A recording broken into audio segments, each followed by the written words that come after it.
They say that when an elder dies, a library burns to the ground.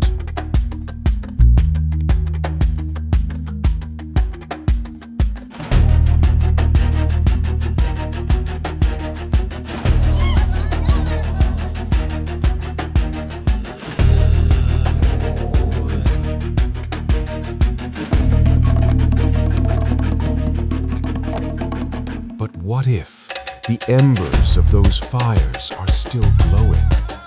What if the voices of the past aren't silenced, but merely waiting for someone to listen?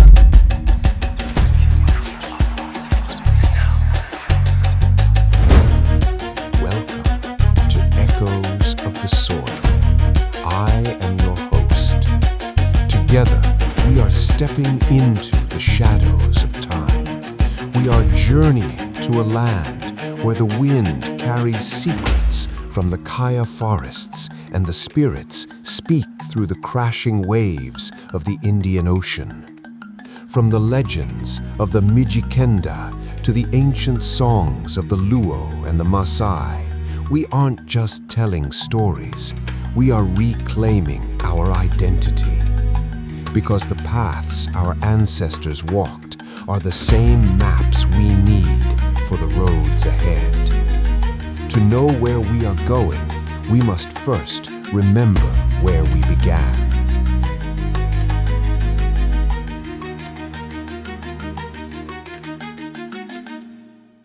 Lean in closer. Let the stories begin.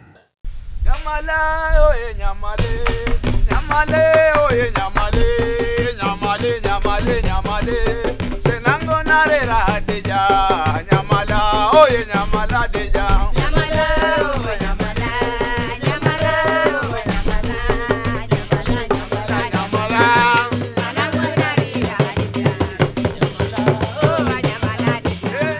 Who are the Mijikenda?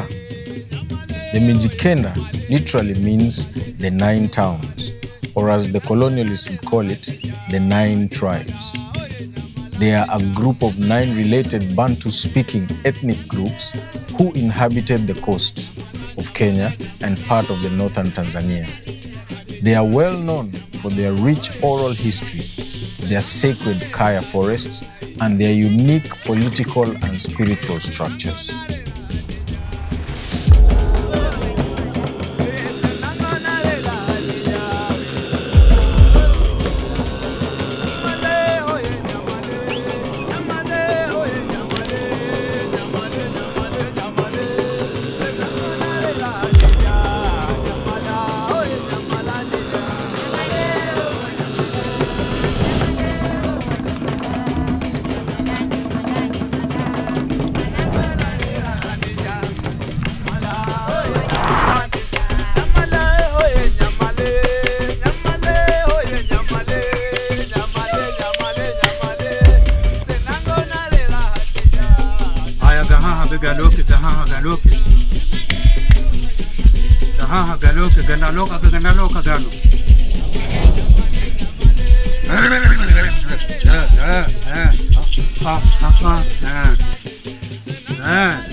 Sawa, hauyan pore pore.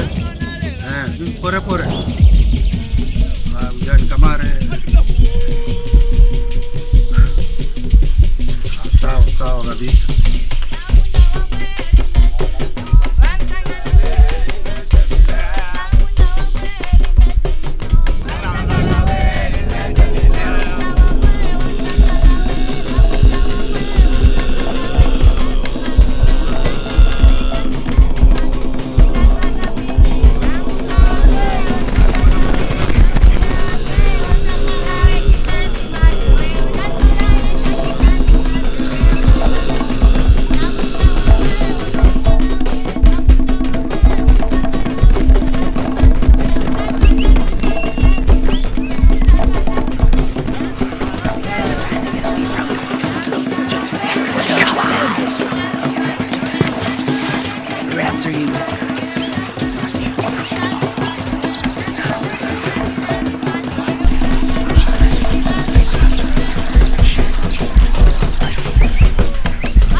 Sawa.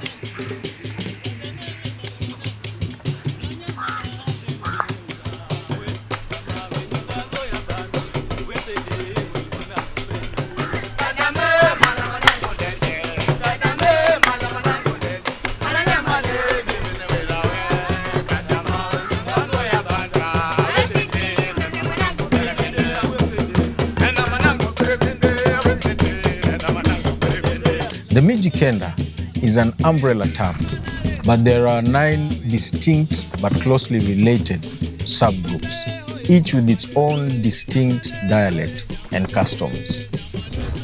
The Giriama are the largest group, while the Digo are famous mostly in the south coast and into Tanzania.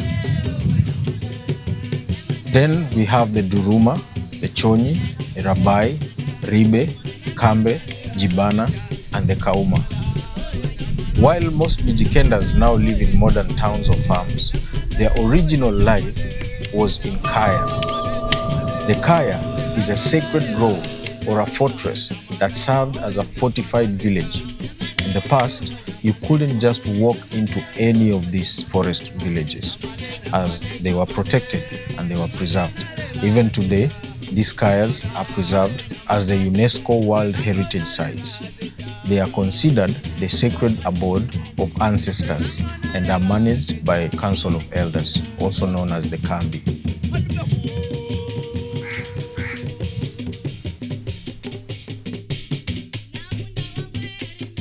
The Fingo is a powerful talisman brought from Shungwaya and buried deep within the forest to protect the tribes. It's said that as long as the Fingo is safe, the people are safe. According to oral tradition, the Mijikenda originated from a legendary place called Singwaya, or Shungwaya, as many of us know it, located north of the Tana River in the present-day Somalia. They migrated south in the 16th century to escape attacks from the Oromo people. Upon reaching the coast, they built fortified villages known as the Kayas on forest ridges. These served as protections against invaders and as centers for their social and religious lives. Some of the Mijikenda, like the Giriama, are famous for carving vigango, wooden memorial statues erected to honor the deceased members of societies. These statues are considered actual living spirits and are highly valued as cultural artifacts. Though today many Mijikenda are Christian or Muslim, especially in the Wadigo, they are mostly Muslims.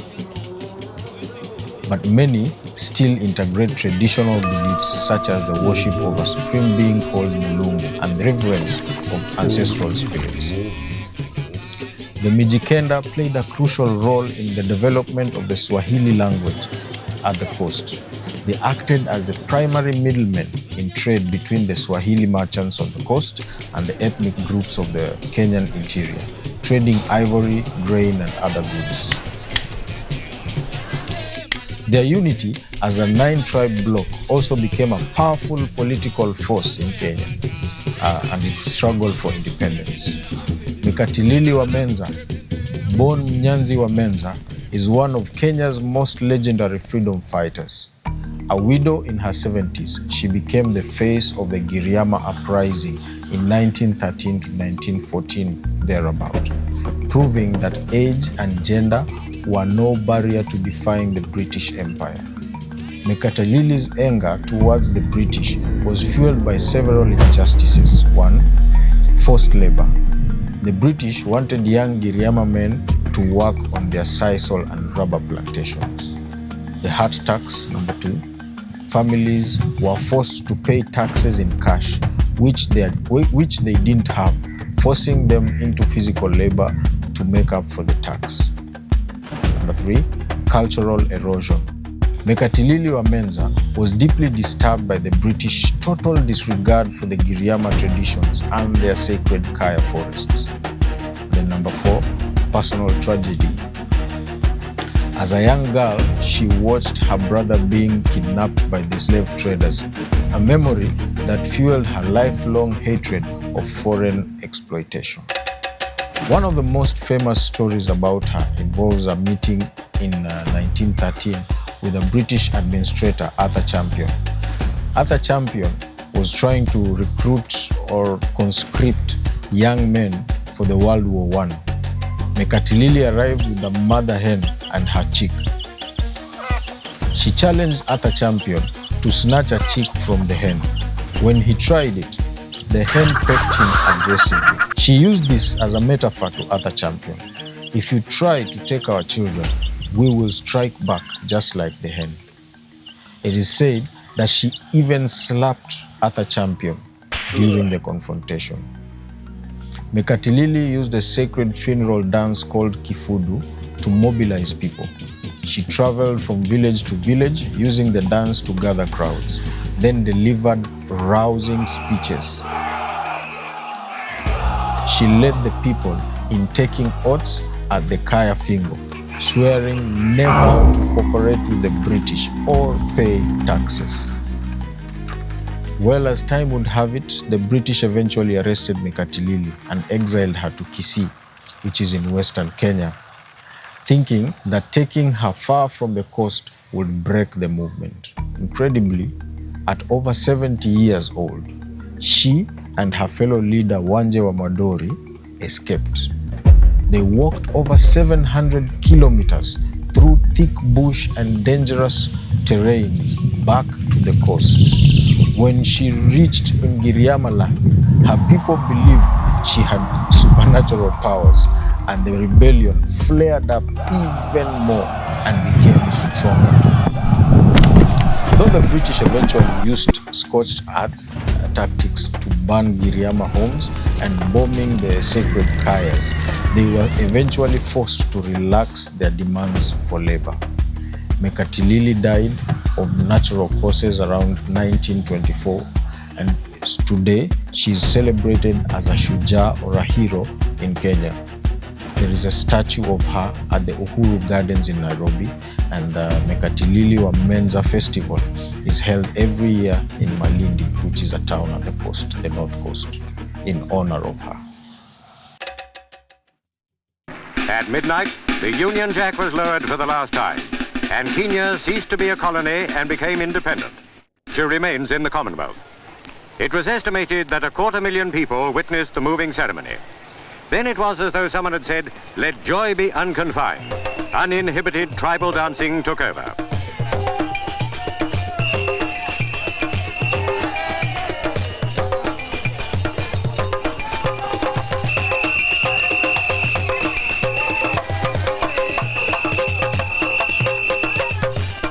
No one can say that Africans make the mistake of taking their pleasure sadly. Good luck to Kenya in her new role as an independent nation.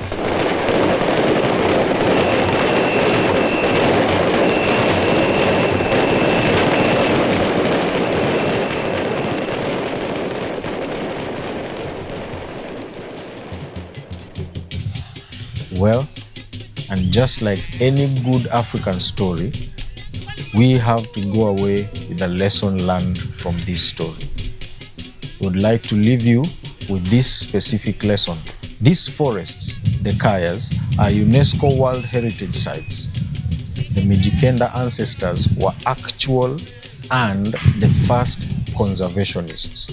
They used spiritual taboos to protect the biodiversity of the coast. And so, if we lose the Kayas, we lose history of how to live in harmony with the land. This has been your host, Silas. Thank you for watching.